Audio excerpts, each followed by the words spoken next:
Welcome back to Leading Veterinary Teams on Air, the podcast where we talk about what it really takes to lead in veterinary medicine, not just clinically, but operationally, emotionally, and as humans inside these hospitals every day. Today's guest lives at the intersection of high stakes medicine and deep compassion. Dr. Brianna Tobin is a small animal emergency veterinarian whose career has taken her across Canada and internationally, working in some of the most fast paced, emotionally intense environments in our profession. She's also deeply involved in shelter medicine, advocating for vulnerable animals and access to quality care. Many of you also know her as the voice behind at Emergency Pet Vet, where she brings transparency, education, and humanity to emergency medicine for both veterinary teams and the public. Beyond veterinary medicine, Brianna is a birth doula, reef yoga practitioner, and someone who lives her philosophy that compassion is universal. Today, we're talking about what emergency medicine teaches us about leadership, decision making under pressure,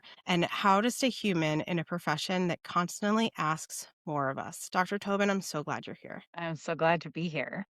Emergency medicine is constantly triage, constant uncertainty, constant urgency, right? How has working in that environment shaped the way that and the way that you think about leadership, both formally and informally? Well, it's a pretty complex question. I'm going to start, I think for me, it started during my internship. So I did a rotating small animal internship, but it was specifically in emergency medicine because I knew that that's where I was going. And I did not have good leadership during that time. And very quickly, I understood that in order to succeed in this profession, and by that I mean learning, especially when you're at the beginning of your career and you just want to learn, right? You get out of vet school and you're like, "Oh my god, I don't really know anything. I just want to learn actually what it is like." So Yeah. when you don't have good leadership, and that could be from anyone, right? At the end of the day, it could be the head of your internship, it could be the head of the hospital, it could be the head technician that, by the way, was incredible during my internship. I'm not joking. For the first month, I was basically paired with her and she taught me how to place catheters, how to draw blood, how to do all these things. And her philosophy was that you can't go do other things if you don't know how to do that. And it stuck with me now throughout my whole career. Yeah. But I think that because it was a not the best experience, it already taught me kinda what you need out of leadership and within this profession, especially when it's so high intensity and that emotions are running so high, right? So when I got to my next job, this is actually currently where I'm working again. My manager is amazing. And the minute that I knew that and I saw the way she's an emergency vet, that she treated everyone at work, I knew that that was the place I wanted to be. Because I don't think that you can function well in such a high stress environment if you don't have a good team. And a good team also stems down from the leadership within it, right? You need to work together. Yeah, I can't agree more, right? And having that person that you resonate with and you trust in is so, so important. What's one of the biggest misconceptions that you see from people outside of emergency medicine, that you find, especially since you have this platform too, that people outside of the emergency side have about what's actually happening during the shift? So I think, and especially newer grads, and it's not just vets, right? Techs and assistants, they are terrified. And I think also people believe this, and I understand why, that it's a sink or swim mentality. Yeah. Right. So because it's so intense and it isn't always, right? There's days that you're sitting around and you're not doing that much and you're seeing cases that aren't really emergency, right? They just couldn't get into their regular vet or they just needed something right now and you're treating, like, let's say, an eye infection that isn't a true emergency, but right now for that animal and that owner, for them it is. But people really think that it's, yeah, if you can't make it in emergency medicine, you can't make it, and that you need so much experience to start working in emergency medicine. And I teach also at the tech and the veterinary assistant college, and I tell them all the time, if that's your passion, then you do it, right? Because it's not a sink or swim mentality anymore.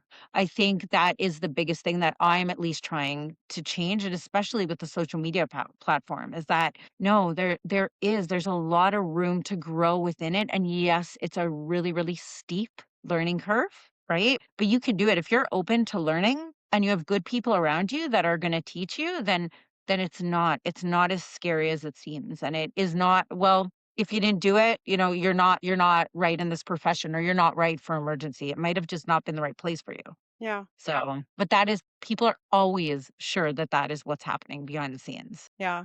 So let's take it back just a second and talk about what brought you to emergency medicine in the first place. What was the catalyst? What made you say emergency is the Yeah. thing? Well, so first of all, I was always obsessed with all those like doctor shows. Do you know what I mean? Like all the ER and all. And I said to myself, I knew I wanted to go into medicine, to be honest. I didn't know if it was going to be human medicine or animal medicine. And the reason why is that I've always been so sensitive around animals, and I was scared that I just couldn't cope well with it.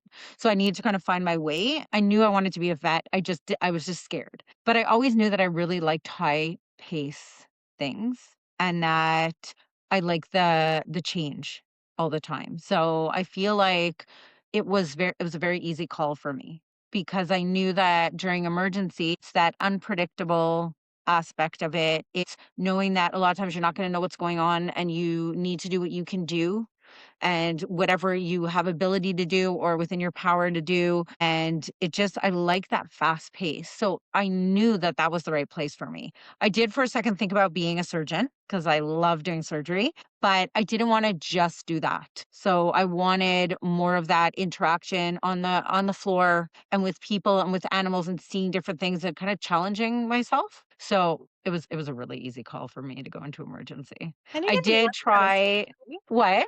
You get a little bit of surgery. I No, no, I do. So Yeah. we do cut on emergency here, like at my hospital, so I get to do surgery still. And Yeah. I do like a lot of spays and neuters through the tech college and things like that. So I still get that in. But yeah, and I tried GP for a year. Okay. Also because I wanted to learn a little more, Yeah. because it's not, people say, "Oh, no, it's, GP compared to emergency." No, no, it's very different medicine, It right? is. I didn't know what I was getting into. Yeah. And I just found that it just wasn't for me. I needed that, like, fast pace, and also not have an appointment schedule. Yeah. So, because that's stressful sometimes, right? Yeah. When you have to go between appointment and appointment, people don't understand that. You're like, when I locum a GP, you're running between those rooms, but it's just a different kind of running around. Yeah. So, I like the lack of kinda knowing. Is it gonna be 5 cases an hour? Is it gonna be 1 case an hour? Yeah, it's definitely different. I've done both. I haven't actually been a technician as in a general practice. I've managed general practices, but I mean, been in the environment, right? But I was a oncology technician for quite a while, so that appointment flow is similar. And then where you know what your appointments are going to be, there's not many oncologic emergencies. And then ER where it's a crapshoot, you have no idea what's Yeah. going to happen. You don't know. Yeah, and I I work love it. overnight ER, so there's even more. That's There's like that's like you could be like all night, there's nothing, and then all of a and sudden, then 4 exactly. AM, it is bananas. And there's a complete, people are Mhm. like, unless you work it, you don't understand, there is a complete different Oh, yeah. energy, the ER throughout the day Mhm. and the ER at night. Oh, It's yeah. like something with the energy just shifts. Yeah, I love overnights. same, I don't love it for my body, but same. I love the overnight There's shifts. a reason why I don't do it anymore, but same, Yeah. Yes. same. Talk to us a little about, shelter medicine. In your bio, it talks about, being deeply involved in that. So Yeah. how are you involved in shelter medicine, and how does that play into your day-to-day emergency medicine? Um, how do you navigate both? So, first of all, I volunteered in shelters before I got into vet school. And actually, during vet school, I worked at the Humane Society. It was more on the behavior aspect, basically like enrichment and things like that, because you're a vet student. I also, during vet school, we don't get a lot of surgical experience. And because that was such a big thing for me, I made sure that I had a lot of rotations in fourth year, going and doing high volume spay and neuter. just because I wanted to make sure that I had that surgical practice and that I could be really efficient at it. And then I worked at the Humane Society here as well for a while. And also when I was overseas, I was doing high volume spay and neuter. So I don't always do it at the same time. Like actively now, sadly, I'm not working at any shelter medicine except with the animals that we actually, so the animals that come to be spayed and neutered through the vet tech program Mhm. are from shelters. Mhm. So that is a big thing for me is that I know it's only once a week, but I get to assess the shelter animals and do the spays and neuters and try to reach out. So, like, we needed a dog that needed some hypoallergenic food. So, reach out to companies and say, hey, can you help us? So, Yeah. we try a lot of times to talk a lot about their quality of life and the enrichment and how to make that better for them within the program. We also have a contract with the Humane Society that at work that the animals that are abandoned, they'll come to us before they go to the Humane Society. So that's a really big thing for me every time, one of those animals comes in and just Yeah. make sure that they're comfortable because they don't understand, right? Yeah. Yeah. So, yeah, and I really want to get back to just a lot of high volume spay and neuter. I feel like we can do a lot of good with that, Yeah. with population control. Yeah. So that's a goal, and one another goal this year is to try to go on one of those trips just to volunteer, go somewhere wherever's needed, right? I have no specific place, but just go somewhere and help on that aspect. No, that's awesome. I think that when we talk about shelter medicine, when we talk about emergency medicine, there's a lot of team dynamics that go into that, Yeah. right? And emergency medicine specifically requires an intense amount of trust between your team members. And at the top of this conversation, you talked about specifically your manager and how wonderful they are for you. And I imagine that there's a lot of trust that you've built with them. And so for you as an emergency doctor, what do you find builds trust between the technicians, the assistants, doctors, your leader, people in your hospital for that to be able to function? I will say that because also emergency medicine is there's a lot of emotions a lot of times, right? They feel a lot of things. If it's an animal coming in that's at the end of their life and or, an emergency situation where let's say a hit by car dog comes in, there's a lot of emotions flowing, right? And on one hand, we wanna also try to contain them to do our job, but I think a really important thing is to be open to people's emotions, right? So that's, for me, number 1. If someone's feeling something at that moment, it's coming from somewhere, right? So, maybe noticing that I try to be very aware of what's happening with the whole team or with me. If it's, I don't know, I am super sensitive to golden retrievers.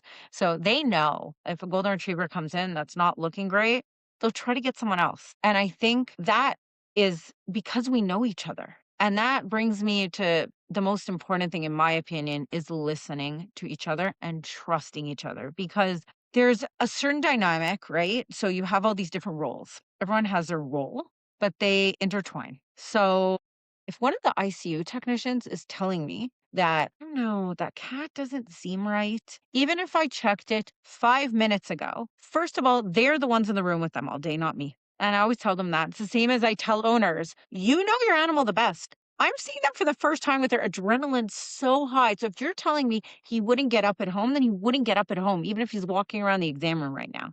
So it's the same with the technicians and the assistants at work. They are there all day in front of these animals. And if they feel something, there's a reason. I think we listening to each other, and I hope the same, actually, it's not hope. I know the same goes for me. If I'm telling them, I don't know, guys, something just doesn't feel right, they will trust in me. And that is the biggest thing is understanding that also we each have our role, but they overlap so much. Yeah. So and you know what? And being open and honest with each other. If I made a mistake or someone else made a mistake, they know they can tell me. They can tell me if I made a mistake, and they can tell me if they made a mistake, because at the end of the day, it is under my license. So and I've been told, "Is that dose right?" And I'm like, "Oh my god, thank you so much for catching that." And that is what leads to good teamwork, is that communication and openness to each other and trusting each other's jobs. Where Yeah. someone's like, "Oh, I want a doctor to put an IV in." I'm like, "No,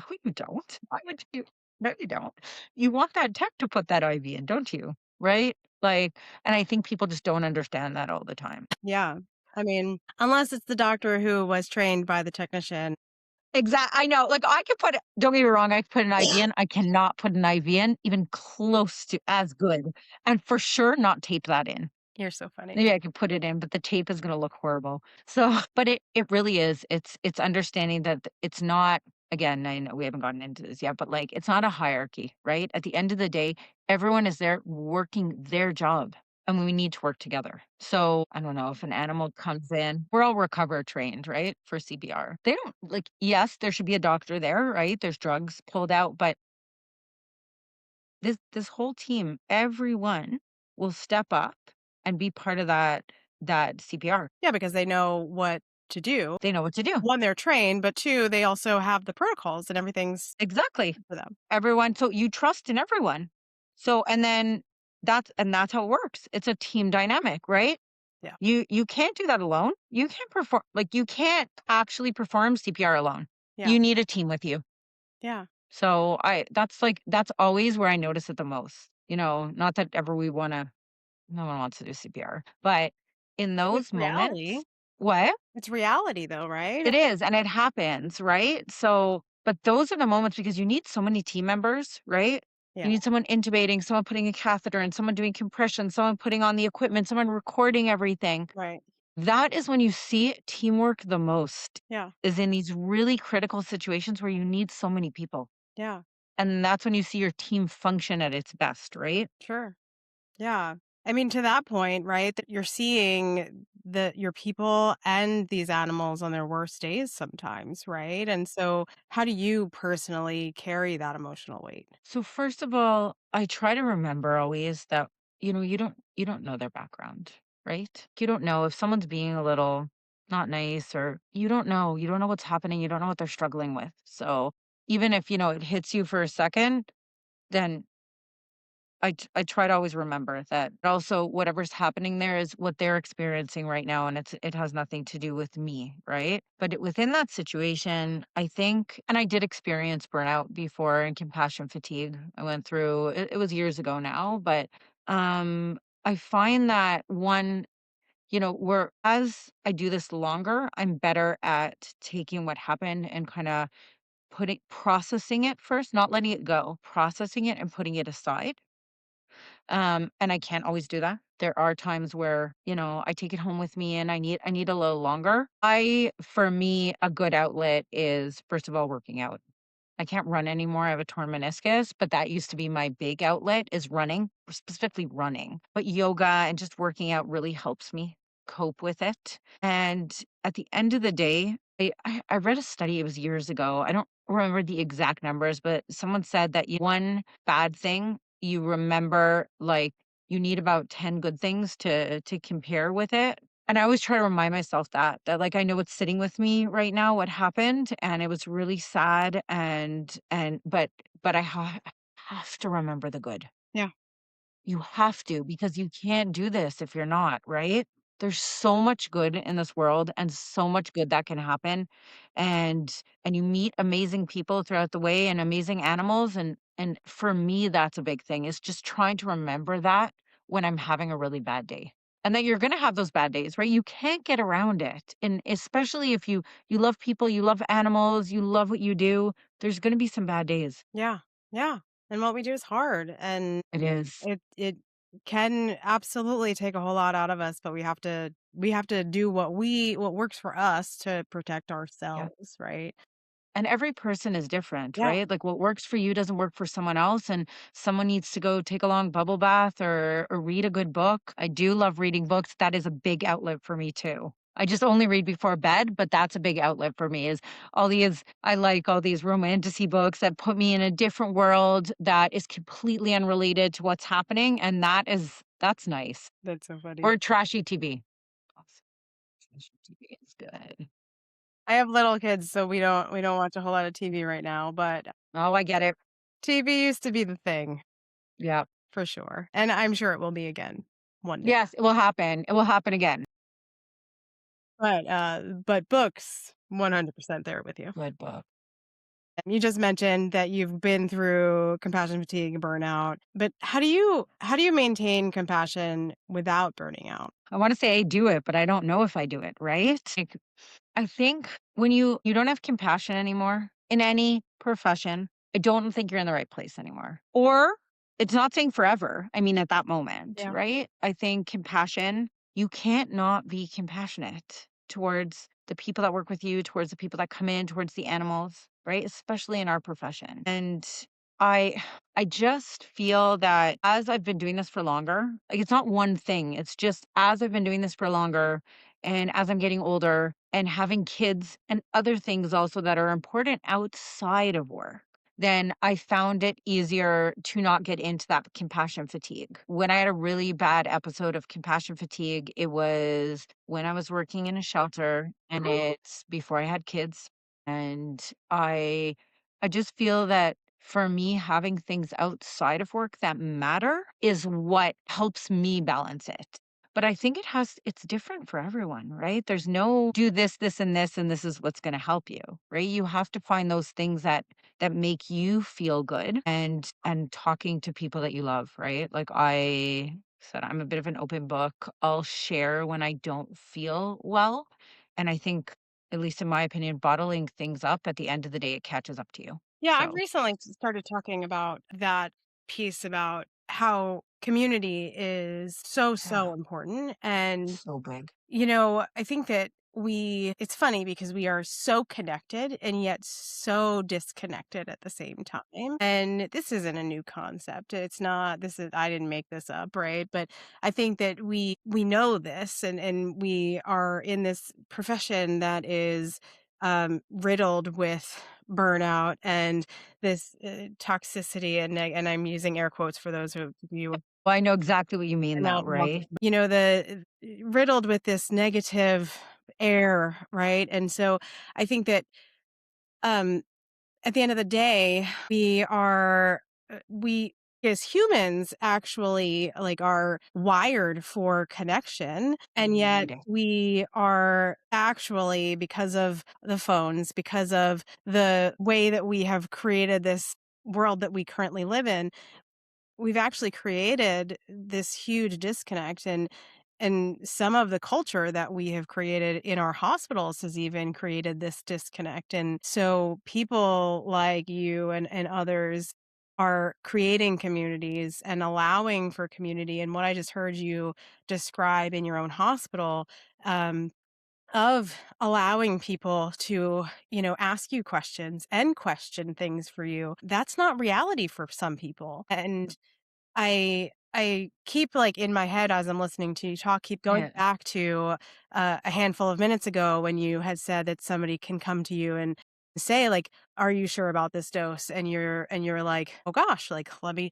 double Yeah. check that," right? And I didn't wanna stop you, and then we started talking about something else, but I keep thinking back to that moment when you said that because 'cause I'm like, "How do we get there?" Right? Like, how do we get there with other Right. people? Because I've experienced like that. I've experienced plenty of people like that, but I know that there's plenty that aren't there. And I guess the question is sort of twofold. One, were you always like that? And two, if not, how did you get there? Is there advice to get others there? I wanna say I've always been like this. I Yeah, don't know. Do yeah, you know what I mean? Like, I think also maybe at the beginning of my career, I wasn't as open because I was more nervous, right? yeah, I don't think it's a one, I'm sure it can be an ego thing with some people, yeah, right? Always, like, everyone has some ego, yeah. and I think, you have to decide if it's part of you take it to work with you or not, Mhm. right? But I don't know if I was always like this. I hope so. I think so. I think I just gotten better at it throughout the years because I'm more confident within my medicine. So I think I'm trying to think how, and I think it just comes down to looking at people as another human being, right? Like, and I think, look, medicine used to be the whole, I'm a doctor, listen to me. I'm talking more about human medicine, right? My dad's a family doctor and he teaches at the med school and he teaches like wellness and things like that. And he said, when I'm having a bad day, it's also nice because I can talk to him, right? Like it's not exactly the same, but he understands. And he said, 50% of doctors make mistakes and the other 50% are lying. And Dad? you could say, and I was like, Dad, but at the what he's trying to say, and everyone makes mistakes. Yeah. Everyone makes mistakes. It could be something so small, right? It could be something that has it's not life threatening. But you're gonna make mistakes. You're human. You're human. You're gonna miss things. So I think if we all come out with that understanding that everyone is going to make a mistake, you just hope it's not something that is detrimental or that is life threatening. So then, if you know that everyone is the same, it doesn't matter what your role is. You are a human that is coming to work to do your job and hopefully at a place that you love. So you want to make sure that you know that I can make a mistake and you can make a mistake. And then so if we communicate, then we're preventing that for each other. So we're actually helping each other become better at what we're doing. So I don't know, like, if we talked about that more in vet school or at tech school, and I do talk to them about that. Like, when we're doing drugs together and they say, in the real world, it's gonna be a little different, but if you're unsure of something, you come tell me, and if I'm unsure of something or you're doing, I'll come tell you. And I try to tell them that as students, so when they go out into practice, they know that it's okay to voice their opinion, right? But no one talked to me about that in vet school. Yeah. No one talked to me about what happens in the real world where you have a super experienced tech and you're this baby doctor coming in. That tech will know so much more than you, Yeah. right? But you have to also know that. And if someone talked to you about that in vet school, that there's people that have been doing this for so long, there's assistants that have been doing this for 20 years, that maybe they don't have, the certification, but they have seen so much. So their knowledge is so big that if you're open to listening and to get again good criticism, it will just make everything so much better. So I think we just need to start talking about that in school as well. Yeah. Yeah, I agree. I think talking about things early, I think equipping people with kind of what I was I think trying to say, equipping people with how to go about asking the question or how to go about presenting it because not everybody's going to be open to the feedback. Not everybody's going to respond the same way you are for whatever reason, whether it be ego, whether it be Yeah. because you're not confident because of whatever, right? Yeah, where you don't know where it's coming You from, don't know right? where You it's don't know where coming it's coming from. from for them. Right. Or because of in your experience, maybe you have had people question you and it wasn't coming from a good place, right? Assume good intent until they don't actually have good intent. Maybe they have experienced people without good intent and now Right? they don't trust Fair. anybody, right? So like you just don't you never know where other people are coming from until you actually know them. And so I think to your point, I agree, but I do think trying to equip people with as much as we can early on is probably where we need to be. So I just kept circling in my head while you were talking, like I really want to get back to that. So I'm glad we did. Yeah. No, it's really important to talk about that. It's a huge thing. The Yeah, biggest compliments I feel when I get to work, if someone say, "Oh my God, thank you so much. Like I felt so comfortable saying something." I'm like, you made my yeah. day, right? I mean, it's psychological safety, right? It's how we are Exactly. able to create that space, especially in a high stress environment in our hospitals. Like you work in ER, and like I said before, I kind of where I started in vet med was in ER, and Yeah. it's a high stress environment and it's really easy when you're stressed to lose communication, lose trust, lose all of that. And your team dynamic has to be solid and trust is the start of that. And so being able to have that early is psychological safety early in those high stress situations. And like you said, in ER, there's a lot of times where it is slower. I know I just said the S word but it I is know. I know, but we're not It's working my favorite word though in ER. I'm like, it's slow. It's it's slow. slow, but then it's not, right? But so if we prepare while it is quiet, right? Like we prepare while it's not Exactly. busy, that and we build the team dynamic then when it is chaotic, then that's when it matters, right? And so I think that, that's what's important. So And I think, again, we don't always have time for this, but let's say last night I worked till pretty late and we had a bit of a I worked till 12 and at 10 p.m. I'm saying it, it was slow, Him not after we were working. pretty busy, and I know I'm not at work, it's okay, but, and we were just sitting around and all kinda joking, and you get to know people, Yeah. right? So that when you also get to know people, and let's say you get to know someone has so I'm in Canada, right? We're on the border. I'm in Ontario, we're on the border with Quebec, so a lot of French speakers, and sometimes, when you speak in French, the energy is a little different. I can't understand a word in French, but it's the tone and the way, it's like in different countries, right? People speak differently. They're not trying to offend you by any means. It's just the way they express themselves. As you get to know people and you get to know where they're from, their background a little bit, you also understand that sometimes if you thought that they were speaking a certain manner, they weren't trying to be mean.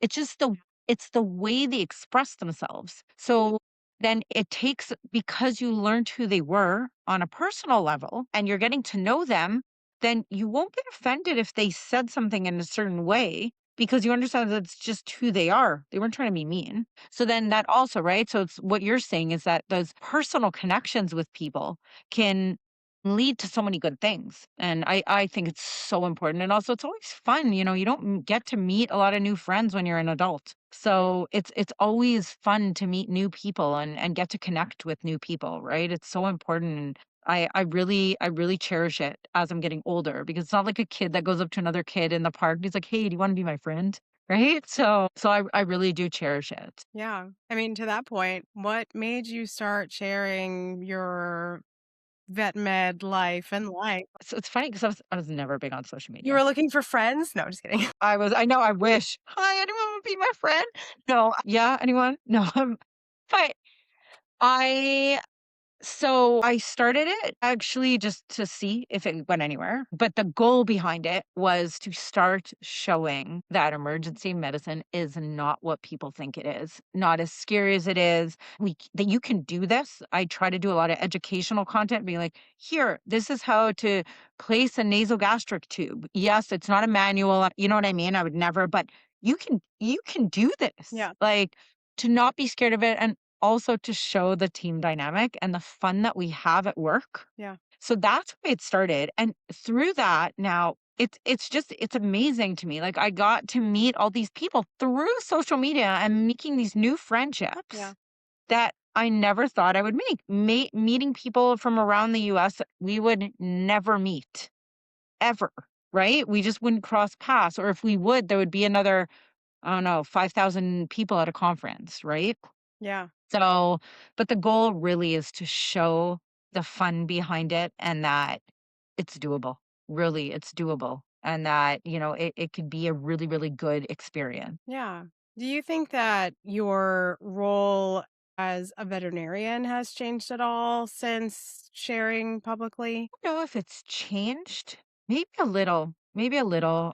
I will say that just from the educational aspect of videos, I feel like I'm becoming a better doctor because I'm having to go and look back at procedures where I'm just used to doing them, but now I have to actually go look at the steps behind it. It's like when I moved back to Canada, I had to do a driving test again. I'm like, oh, I've been driving for 20 years. I don't know the rules. You know what I mean? The way you're supposed to do it. So I feel that it's made me a better doctor as well, and I think it's just keeping me in check even more to make sure. Do you know what I mean? You're sharing things, you're sharing content, you're sharing part of your life. So I think it could just add accountability to everything. I don't think it didn't change the way I practice medicine by any means, right? Like I go to work, I'm at work, and I always approach it the same way as let's do this and have fun while we're doing it. So it hasn't changed any of that. I just think it led, like I said, to more accountability and to even me learning more. Has it changed how you look at yourself as a leader? Yes, because people see you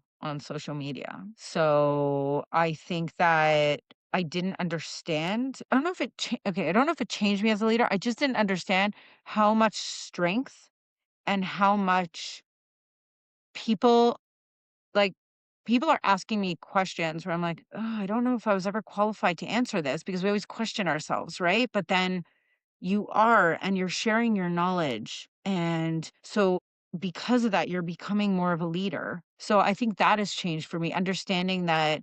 but I have that capability where I didn't know if I had it before. Does it change the way that you look at yourself in your hospital? And you having a presence and having people looking to you for things means that while you are a leader by one default, but also like in general, you're already a leader, right? Like I personally believe everyone in the hospital has a leadership Leadership capacity, role. right? Yeah. Role. So whether you were a doctor or not, but being on social media with all of these other people, whether they're in your hospital or outside of your hospital, looking to you for information, elevates that leadership. So does that change the way that you either show up in your hospital or how people look at you in your hospital, or are you just Dr. Tobin in your hospital? I think it's just the same, to be honest. I don't think anything has changed.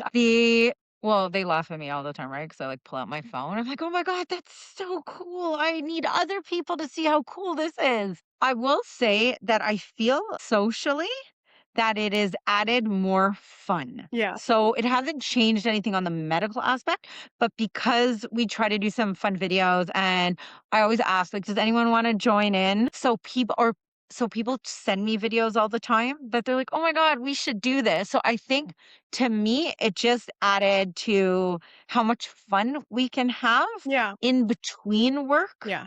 That changed. That's good. That like significantly Yeah. changed because we're always looking for these fun things to do and we get to do them together. Yeah. So I think it added to, so maybe not on the leadership aspect. Like, I don't know. Do you know what I mean? But Yeah. Yeah. it added to the community aspect No, of that's great. I mean, everything. I think that there's Yeah. so I used to clinically work with Dr. Sue, cancer vet, Dr. Sue Ettinger. Yes. And Yes. so when she was starting her social media following, I was her main technician. And I remember her like doing similar, right? She'd be like, anybody want to be on the video? And I was the Yeah. only one who'd be like, I don't care.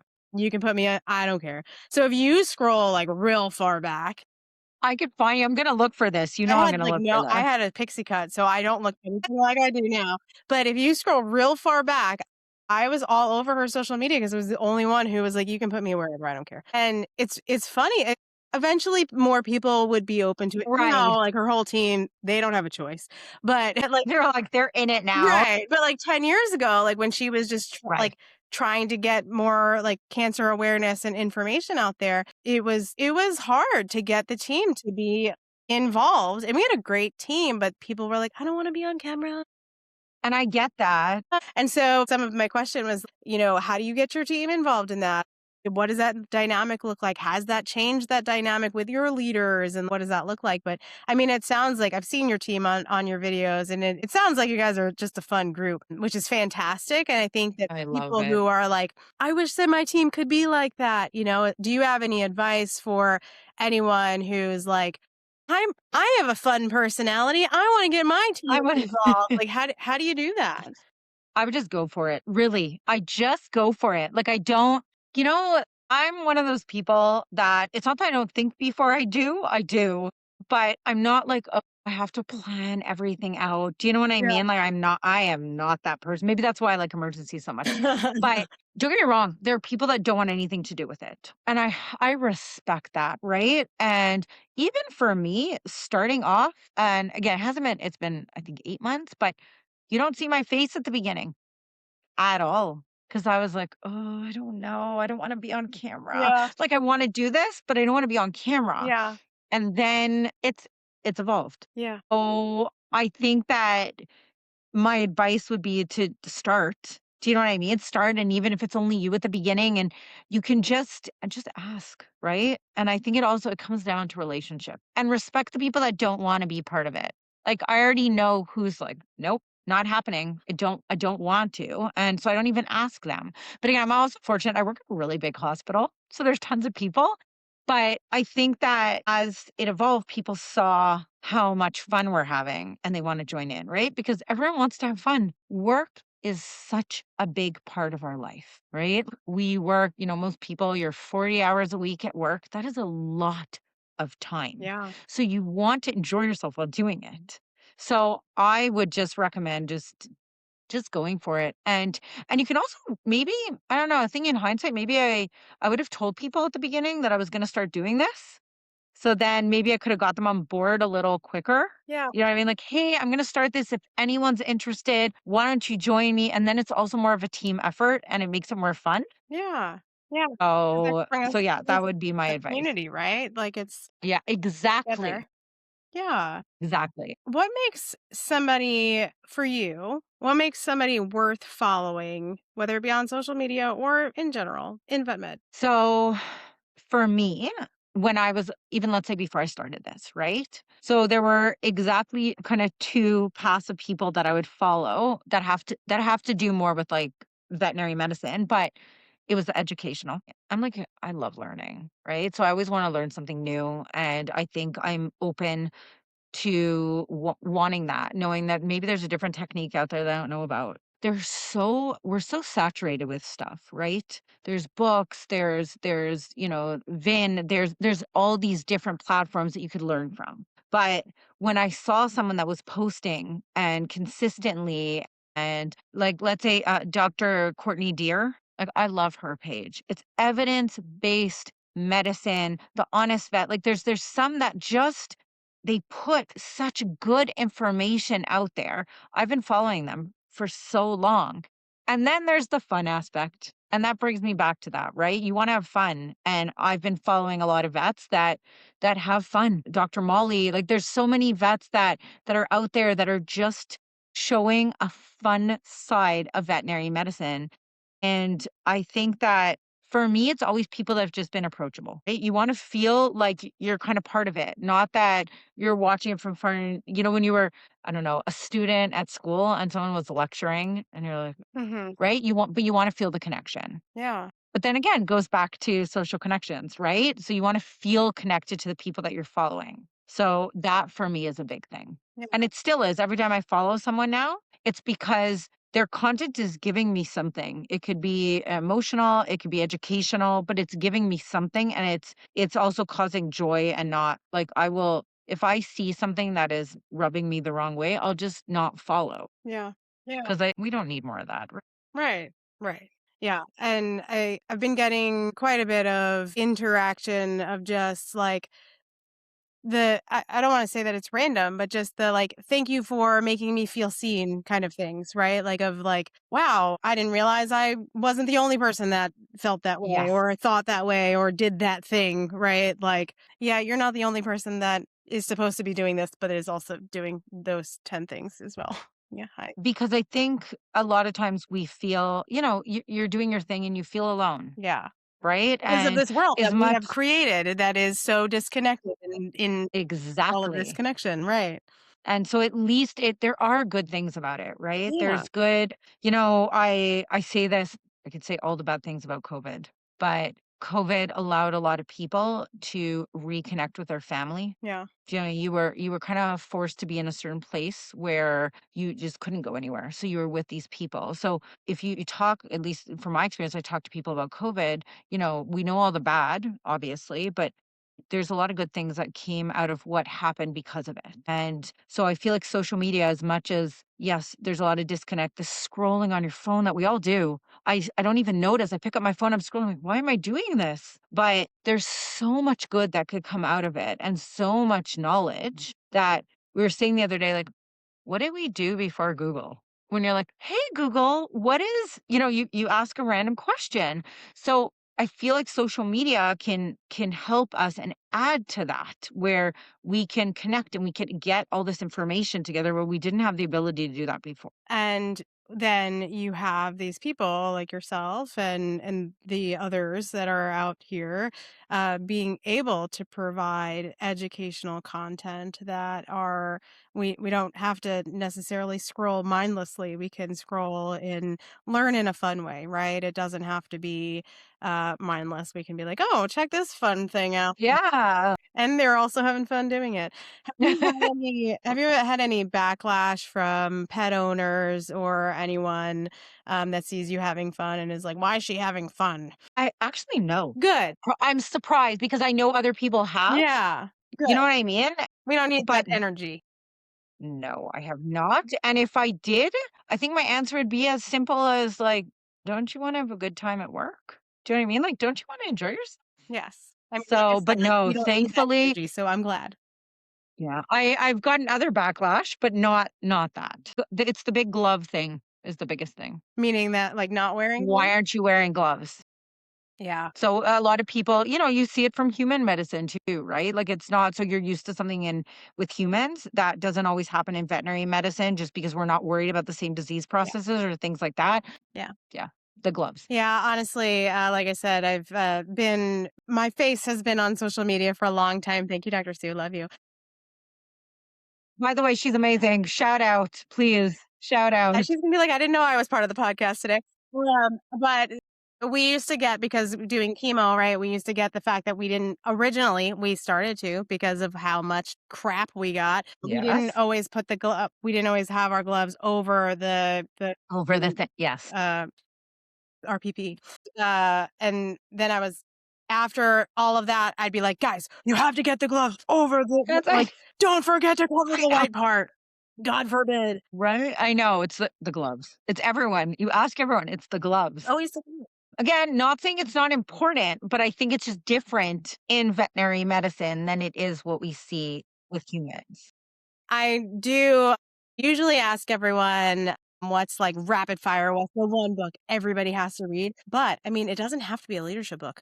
What's one book, rapid fire, everyone has to read? Oh my God. Man Search for Meaning. What's it about? Man Search for Meaning. It's actually a book that was written by someone that went through the Holocaust. If I'm not mistaken, he's a doctor, PhD. He talks about this is really heavy, but like he talks basically about the Holocaust being in a very extreme situation, um, about people that had meaning, how they succeeded through this horrible situation versus people that lost meaning and couldn't get through it. Now, again, I'm not talking about everything else, but Yeah.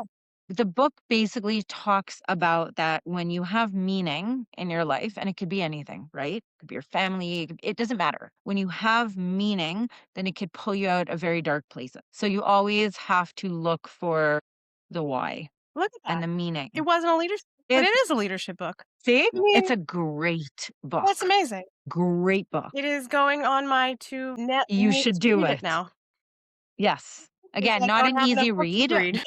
I know it's the same as me. I just like rack them up, right? Yeah, it's But again, not the easiest book to yeah, read, but it is the best book I've ever read amazing. in my life.